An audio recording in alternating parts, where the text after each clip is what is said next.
It's your favorite atomic blonde here, and yeah, doing a little bit of pop chat. So normally I do my Sunday lunch where I combine pop chat and reviews and what's coming up. Obviously I've not been able to do one for a few weeks now. I've just had crazy busy weekends. I've been away and family events and things like that.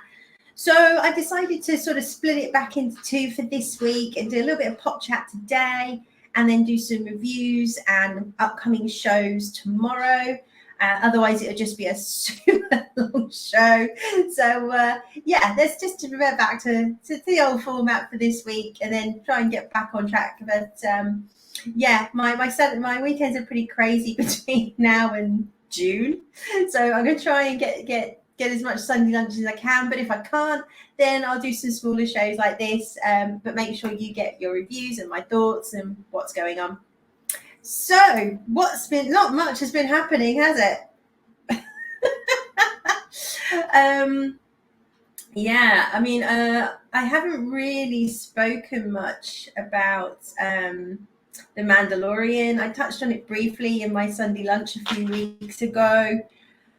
Wasn't massively impressed with the first few episodes. I don't think many people are. Obviously, there's been articles out there that Disney are panicking. The ratings are coming out. It's only fifth. It's the worst performing Mandalorian season so far.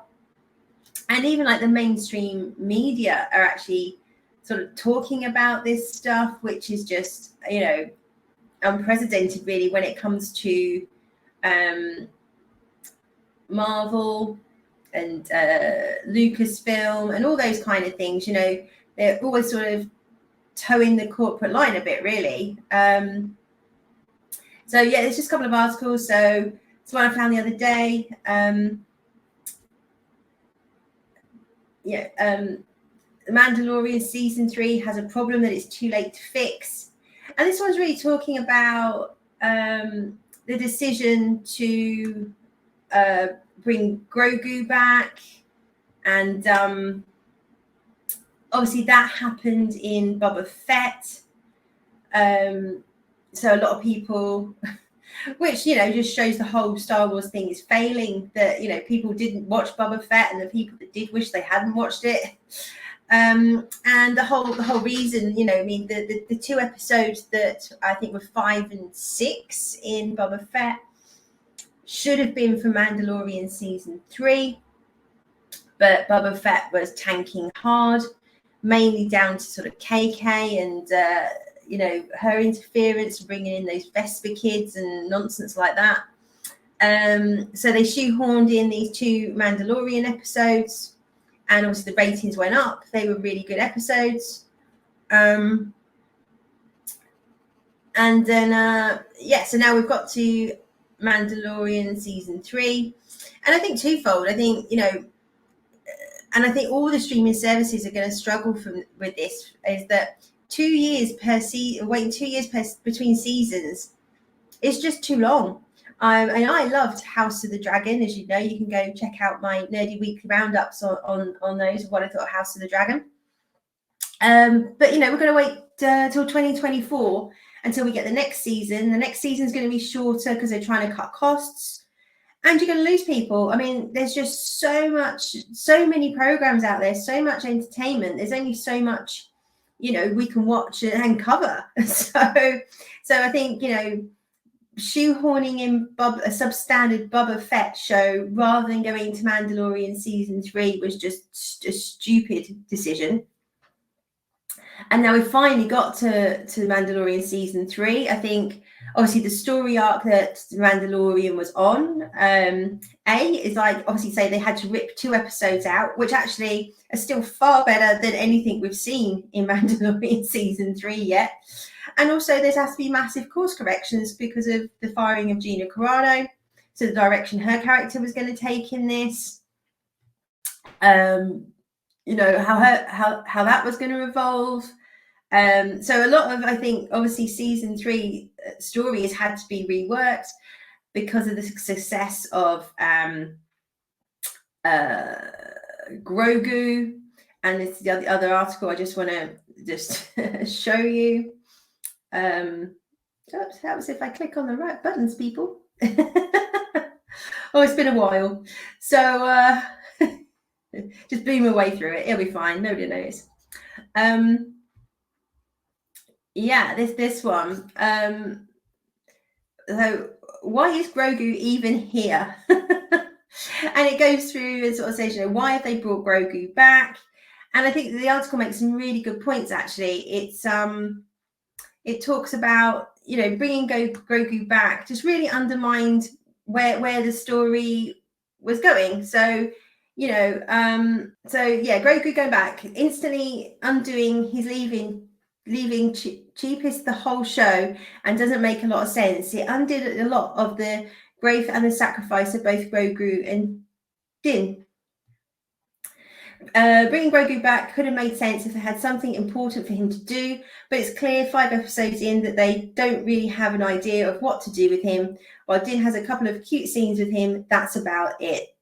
And now we're also sort of seeing, which appears to be the classic Disney bait and switch, Katie Sackhoff's character. And I love Katie Sackhoff. I think she's great. Absolutely should have been Captain Marvel. But her character, Bo-Katan, is just taking front and center. I think she's rescued Pedro Din Djarin at least twice, if not 3 times. She's gone back into the fold. She's bathed in the waters, and no sooner has she been pardoned, she's allowed to take her helmet off. I mean, what the hell? It's like none of this makes any sense. And it has just been dull as dishwater. So I think, for a while we were saying Star Wars, they're frightened to put out any films. We've had no cinema releases now since 2019, I think it was. And I don't know, I don't even care. That's the problem, right? They're afraid to put any films out. Every film that they had on their rosters now been binned and cancelled. Their flagship show is now flagging because, as this article says, I love this bit. Merchandising, good old Spaceballs. Grogu was popular. Disney's not making a lot of money right now. Let's shoehorn Grogu back in. We'll carry on selling merch without, again, no consideration for the story, the characterization, the show. This is just Disney. It's got Disney written all over it. And really, Jon Favreau, I think, needs to grow a spine and just start saying, no, you're ruining my show. This is what I want to do with it, he let Gina Carano go. He's now brought Grogu back in, and I'm sure that's not where season 3 was originally heading. And I think, they could have done it that Grogu stays with Luke, and you could have had him in 1 or 2 episodes, or the final episode of Mandalorian season 3, so you can still get your merch. But as this article says, he's just been brought back for no real reason. He's still not talking. He's not developing. He's just making gurgly noises. Din's been absolutely hopeless. He couldn't even bathe in the waters of Mandalore without falling over or slipping over in the water. He's been beaten up. He's been captured. So now he's just like every other male character in anything Disney, that he's just useless and he needs a woman to come rescue him. Apart from when he's being a cute dad, the only thing they still have retained is that, positive father role model, which is good that time, I'm sure. So yeah, I watched, I watched this week's episode, which yes was better, but everybody's going, oh, it's finally got good, it's finally this. I can't even really remember what happened in it, to be honest. It wasn't that good. I know the pirates turned up again, and the Mandalorians went to go fight the pirates. They found Moff Gideon's Imperial shuttle blown up, and he's missing. And it looks like a Mandalorian rescued him, kidnapped him, done whatever. I think that was about it. So again, not exactly edge of your seat stuff. If it wasn't, I'd be reviewing this show. I wouldn't bother watching it weekly. I just, watch it periodically and catch up, because the episodes are so short as well. There's one the other week was I think it was like 20 30 minutes or something, and as soon as it started it finished, and not unsurprisingly the story hadn't moved anywhere. It was just like, okay, whatever. Yeah, so but somehow amazingly Kate still keeps her job. Let's face it, Filoni or Favreau are going to get fired before that woman does. Beggars belief. Absolutely beggars belief. And talking about beggars belief, I think there was a collective WTF moment this week. Definitely. With the announcement of this monstrosity. What the living hell is going on in these studios? What are they thinking? So again, if you follow my channel, you know I've been watching and doing reviews of Picard season 3, which I'm really enjoying. I think it's a great show. I don't think it's perfect. I think it's constrained by Kurtzman Trek and the swearing in it. And this week's episode wasn't the best. It wasn't bad. It was still good, but it's definitely the weakest one we've had. But the buzz around Picard season 3 and Terry Matalis, it's just off the scale. You know, Paramount must be like, you know, rubbing their hands, ka-ching, ka-ching. Picard's #1 show being streamed on Paramount Plus right now. They've got some new subscribers. People are going to buy the merch. So riding this wave of goodwill and everybody going, give Terry Matalis another show. Make Star Trek Legacy. What do? They give us Starfleet Academy. The show that nobody's wanted or asked for. But hey, that's Kurtzman all over. So obviously Kurtzman buggered off to make his The Man Who Fell to Earth, a TV sequel to the film. So obviously starring David Bowie. Not that you'd know that, because the lead character is now black. He's an alien. Maybe he can change skin. I don't know. And I guess most kids wouldn't even know who The Man Who Fell to Earth is anyway. So lo and behold, big shocker, I know, got cancelled after season 1. Who'd have thought a Kurtzman show, like, I know, Clarice, would get cancelled after 1 season? So anyway, he's come back, tail between his legs, to come bugger up some more Star Trek. The writers' room, again, beggars belief. And it's not necessarily that I don't think they're talented writers. I've not watched their stuff. I couldn't really say. But the genres they write in. So I think that the lead showrunner with Kurtzman writes the Nancy Drew show.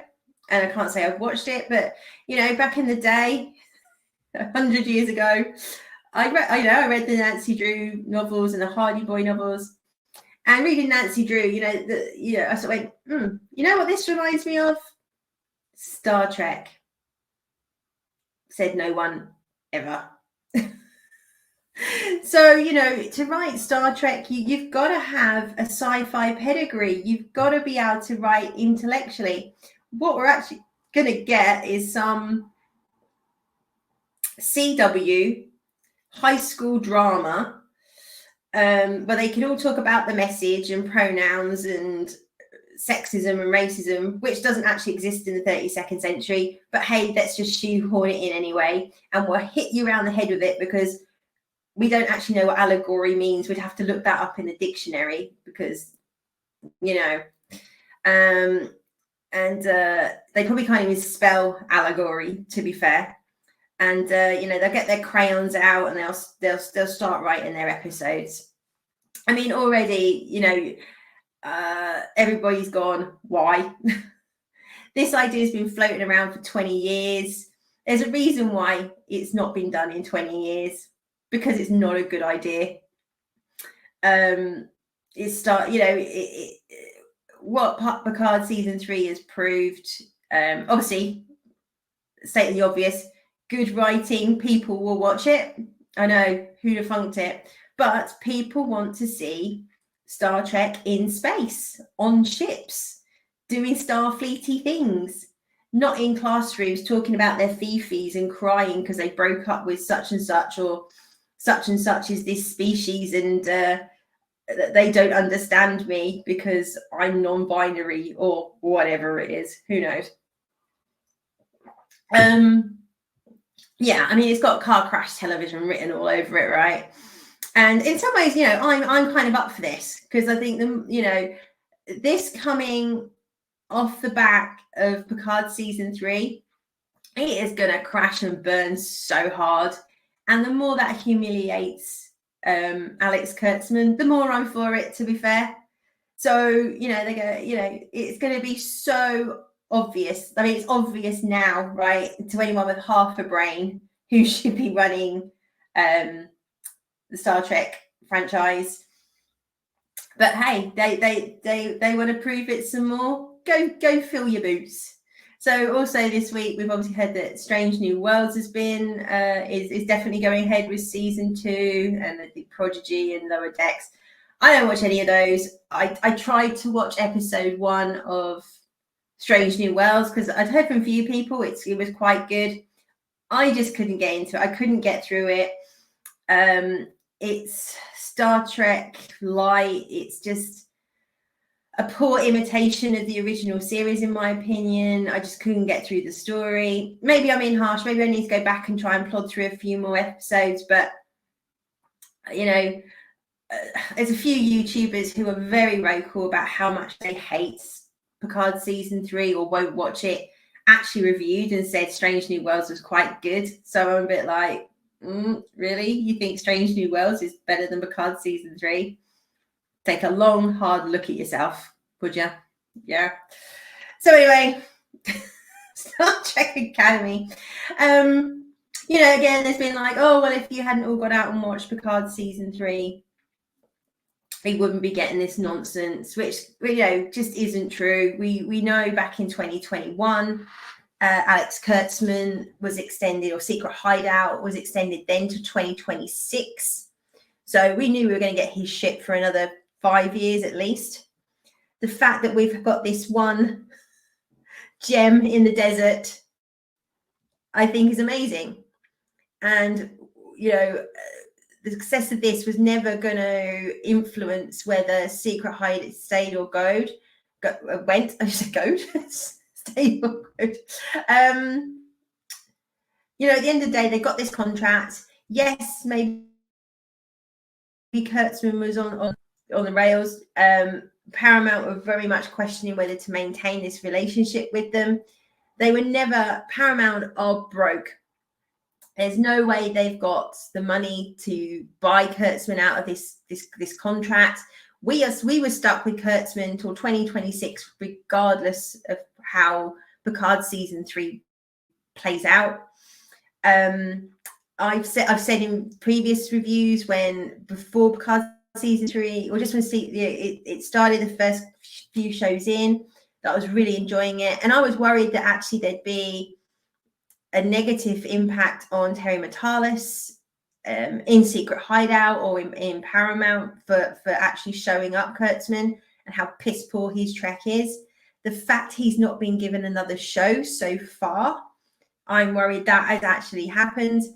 But, as we know, Hollywood studios are dumb. They are just so stupid.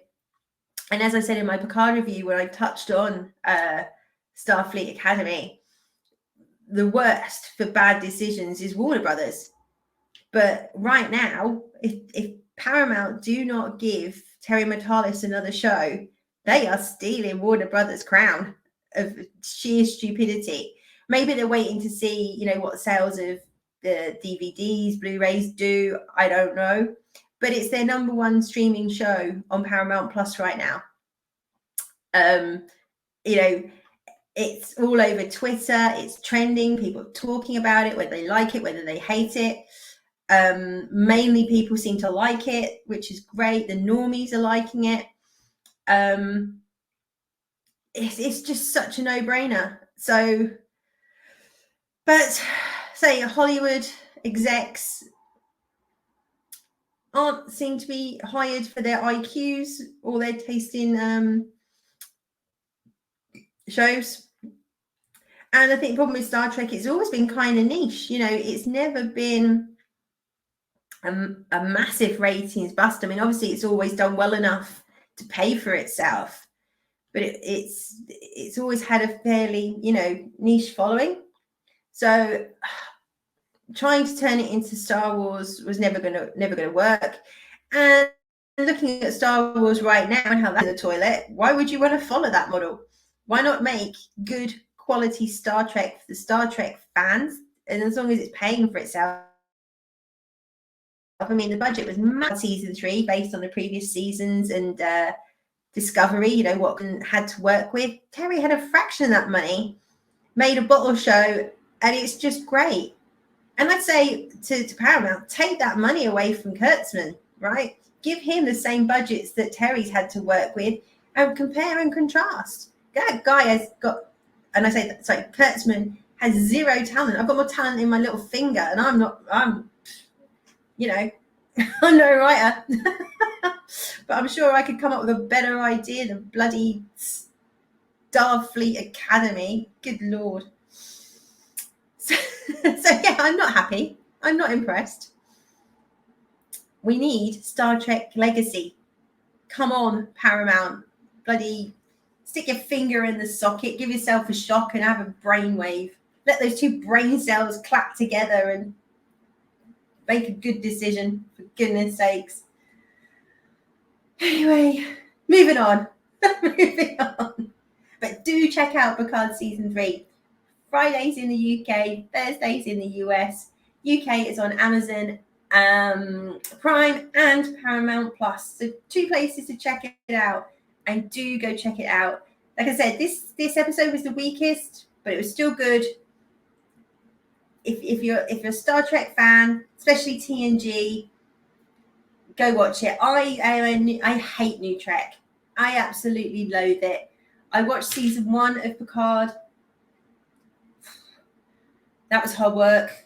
I think I got 2 episodes in of season 2 and I was like, I can't do this. Discovery, I got through the first 2 seasons out after episode 1 of season 3 because it was just so stupid. The writers don't even know that light travels at different speeds. Anyway, yeah, there's just no scientific acumen at all in those shows. So I couldn't get through episode 1 of Strange New Worlds. Obviously, Prodigy, not the target audience. And Lower Decks, no thanks. I'm not a big American comedy fan anyway. So yes, do check out Picard Season 3. I'm probably going to have to try and watch Starfleet Academy. Try and hold my brain and my intelligence in, oozing out my ears. But let's keep it crossed that Terry Matalis, that Paramount sees sense and give him another show so we can wash that bad taste of Star Trek, Starfleet, whatever it's called, Academy, out of our mouths. Okay. So lastly, just moving along, is the absolute, and kind of like touched on it with the Mandalorian, really. It's the absolute dumpster fire that is going on over in Disney. Living adverts, look. I think this is hilarious. I mean, I'm looking up Victoria Alonso who's been fired, and there's Disney adverts everywhere. I mean, yeah, okay, yeah, good bit of marketing, not. So so Victoria Alonso, number 2 over at Marvel to Kevin Feige. Initially said she'd left, then it comes out she's fired. They're saying she's fired because she'd done something she shouldn't have done. She was promoting and working on another film. She's playing it's because I spoke out and because I'm gay and because I'm Latina. The fact that Victoria, a gay Latina who had the courage to criticize Disney, was silenced, her attorney said, because they wanted, I think, the pride flags or rainbow flags digitally removed from Ant-Man 3. I think it was Ant-Man 3. It was some show anyway. To which she found absolutely abhorrent and disgusting and blah, blah, blah. But she didn't seem to have any issues, with, in removing gay kisses from the Eternals, covering up Chadwick Boseman's face on the poster for China so they couldn't see it was a black man leading it. So the hypocrisy of this statement, we know they have done so many things to remove, I think, the gay stuff from other Disney products in the Middle East.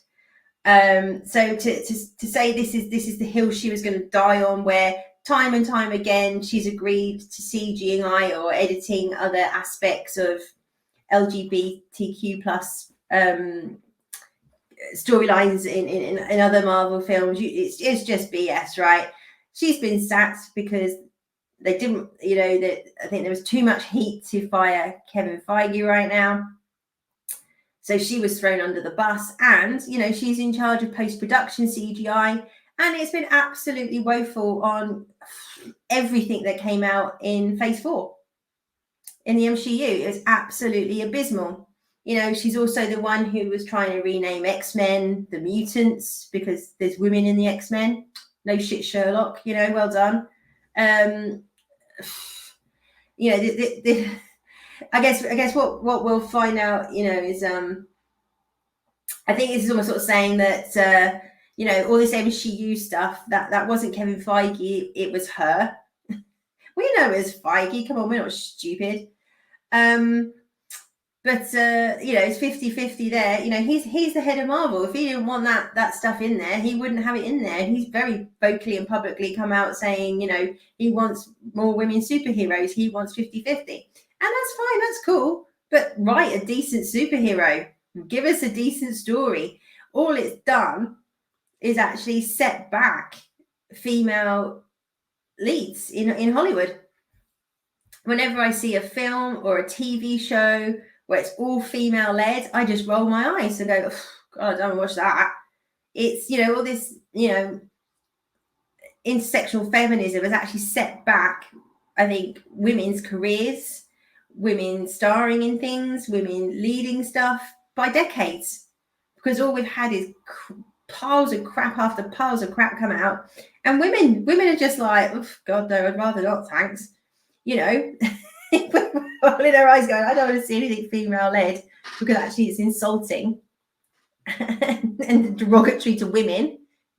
I'm not a self-centered, obnoxious, narcissistic lunatic going down with the patriarchy every 5 minutes. I mean, come on. And also like feminist, and feminism has turned into a dirty word. I mean, I used to be proud of saying, back in, I was like, I was a feminist, women can go to work, women can have babies, women can be CEOs. That's the generation I was brought up in. Now feminism seems to be, taking no accountability for your actions and everything's the man's fault. I don't know. Anyway, I digress. So anyway, just seeing the panic.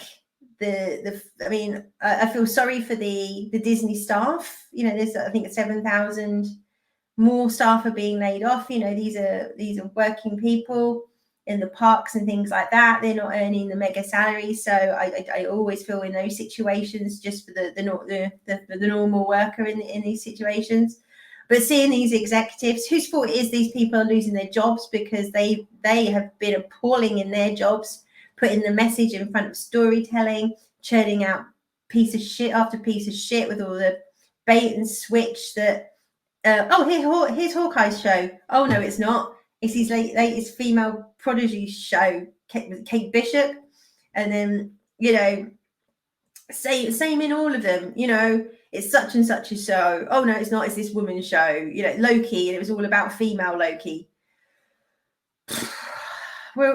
Anyway, so you make rubbish. There's only so long people will pay to go see that rubbish. And even the mainstream media now, we're writing articles about Ant-Man 3 and going, this is a bomb. This hasn't done very well. And they're sort of blaming it on superhero fatigue, and there's an element of that, but I just think it's more about woeful storytelling and terrible characterization that people are bored with. We saw with Spider-Man No Way Home. You give someone a good story, it'll make nearly $2 billion. You know, you give people a crap story, you're going to make $500 million, $600 million. And when you're on budgets of, you know, $250, $300 million plus marketing, you ain't going to break even. You know, you can't just slap Star Wars or slap Marvel on something and expect people to, that's good enough. We don't have to do anything else, do we? You know, not a single movie in Phase 4 was connected in any way. You know, it didn't matter if you saw the one before or the one after, or, you know, maybe in some ways that's a good thing. But the sheer just disconnect of Phase 4, and then what we got was complete nonsense. I mean, it was just insulting to the intelligence, you know. Marvel is a bit of, you know, switch your brain off at the door. I mean, they're action films at the end of the day. They still need to make sense. You still need to remember what you wrote at the start of the film to finish at the end of the film. And the constant reshoots and re-editing, all under Alonso, you know, she's post-production after all. Just absolutely destroyed films. I mean, we don't know whether they were better in their original states. Unlikely. So you think the trash they must have been before all the reshoots? So, you know, I think, you know, this is a good thing, but is it going to change Disney? Are they going to change their ways? No, of course they're not. It's so ingrained there that, you know, activism and inclusion and diversity, which are good things in themselves, they are. But when that's at the forefront of your storytelling, you're just going to continue to get crap product. And nothing's going to change because the underlings, you know, the people that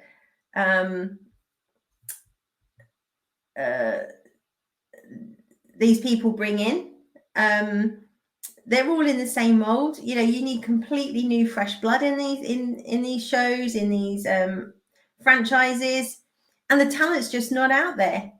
The experienced writers, the aged writers that could come in and help and mentor. You're not allowed to mentor anymore because a lot of these guys are predominantly white and they're men, but you can't come in. We don't want white men writing shows, and you can't have white men mentoring anybody. You know, this narrative has got to be broken. You know, let these people teach people, and those people can be as diverse as you like. But they've got to learn. They've got to have some life experience. They've got to learn how to write, just not putting themselves on screen. I mean, who wants to see that? I mean, our lives are boring, right? Even in Hollywood, I'm sure their lives are boring. The whole reason we watch TV shows and films is to escape from our own lives. If someone's just going to write their day-to-day life and put it on the screen, I mean, geez whiz. And, you know, there is a place for progressive films, and if you want to call them woke films, of course there are, and they should still continue to be made. We should always be challenging the status quo. We should be pushing forward. We should be looking to be better versions of ourselves. Hence why I'm such a big Star Trek fan, because I believe in that ideology that Gene Roddenberry came up with, that, you know, in the future we'll be better people. We won't have all this pettiness. There won't be wars. You know, we've evolved. And at the moment, we're just devolving. But, you know, I forgot what I'm saying now. I'm just but yeah, you know, we need to be better. And that's what you want to see on screen. You want to see hopeful optimism that we've come. And it's, as I said, it's important to tell the stories that, you know, that it's very transformative. You know, you think back like when the film Philadelphia came out, and all about AIDS, and now there's a backlash that Tom Hanks shouldn't have played the character because he's not gay, but and nor is Antonio Banderas. But, you know, it was such an important story to tell at the time. And at the end of the day, they're actors, right? They should be. The whole point of acting is that you're not playing yourself, and that seems to be lost on Hollywood as well. So we're sort of saying only gay people can play gay people, only trans people can play trans people, only straight people can play straight people. What is the point? you know, the whole point that the way you learn, the way we change is to, you know, walk a mile in somebody else's shoes. And actors get to do that, you know. Brandon Fraser's been talking about, you know, wearing the prosthetics. I mean, he was overweight anyway, you know, obviously because of all the injuries he's had. He's recently come back. He spoke very publicly about, you know, trying to get back into shape again. So, you know, he was overweight, but not to the size of the character. And the empathy, you know, that he's been able to bring to that character, having walked in, you know, those shoes, if you like, and shining a light on obesity, and the plight of those people, you know, these are important things. And we're getting so lost in who should play the role or who shouldn't play the role. And it's such a hypocritical thing, because on the one hand, it's the message. And when you're trying to get the message out there, unless you do it exactly the way they feel it should be done with a certain type of person, you shouldn't be putting that message out there. It's just nonsense. You know, it's films, it's entertainment, it's an industry that people are being paid to not be themselves. But all we get is, right, you're only allowed to play yourself. You can only write what you know, which is, well, I've just, you know, I've just come out of university. I don't know anything. So I'll write how I think an adult talks. But they're still writing like they're 16 years old. Because we don't want any experienced old people, you know, getting in the way of our progressive writing. We've got to get some balance back. You know, it's really important that people, I come from a working class background, very much so, from the East End of London. I didn't go to university, but I've worked hard, I've worked my way up, and everybody should have those opportunities. And so I do believe that it's really important that people get opportunities of, you know, no matter what your background is, no matter what skin color you've got. You know, I can't help being born white anymore than anyone else can be born black, you know. So, and it's really important that we all have those same opportunities. But, you know, we've lurched from one side of the ship to the other, and we need to get it back on an even keel so we get good entertainment. And that happens in other industries. Other industries are failing because, you know, we don't have experienced people in the right roles. Let's hope, you know, what we're seeing at Disney, what we've, you know, films like Maverick coming out, John Wick 4, that's, you know, not everything has to have a message in it. Not everything has to be activism. We can just have good old-fashioned fun in our movies and some escapism. We need those films. We do. Of course we do. But does it have to be in absolutely everything that we watch? I don't think so.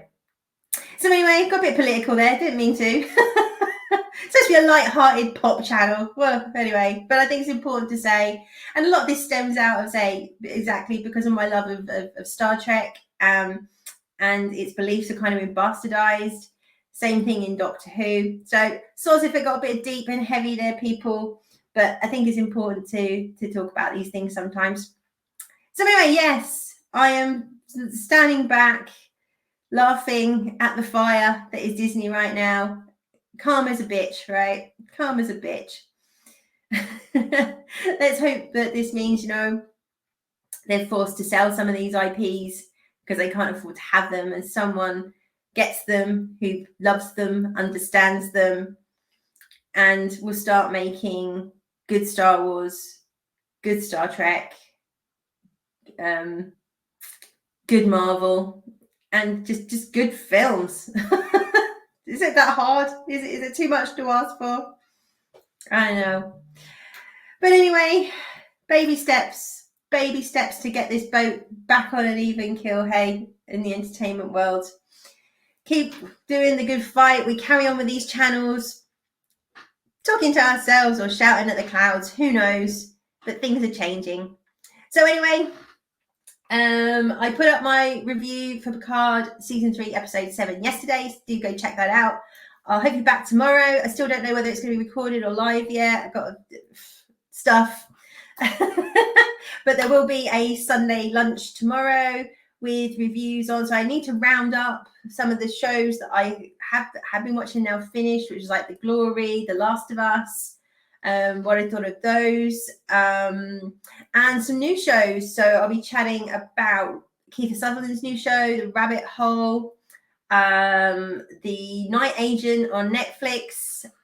These are all, again, this is what I'm talking about. These are all kind of, with the success of like Reacher coming out and The Terminal List, we're starting to see these old action shows kind of coming back. So 2 straight off the bat that I'm going to be talking about. Some other stuff coming up, talking about The Citadel, which again is in a similar sort of vein, that's coming out at the end of April. And obviously bit of recap on Mando, Picard, and a new show I've been watching on Paramount, actually. Oh yeah, gosh, yeah, I need to wrap up The Wolf Pack. If that gets a season 2, it'll purely because of Sarah Michelle Gellar's name, no other reason. Wow. So yeah, School Spirited, it's called, on Paramount. I'll be chatting about that. So anyway, yes, I need to go. I'm going to wrap up and blah, blah, blah. Yeah, stop burbling, Andrea. So anyway, have a great weekend. I'll be back tomorrow at some point with my Sunday lunch. And I'm on this Facebook later, chatting again about pop culture and what's coming up and what we like and what we don't like. And I'll be back next week with my Picard Season 3, Episode 8. I can't believe it's nearly the end. Review. So have a great weekend. If you've liked what you heard, please like the video, share, check out my other reviews, and I'll be back soon. You have a good one. Take care. Bye-bye.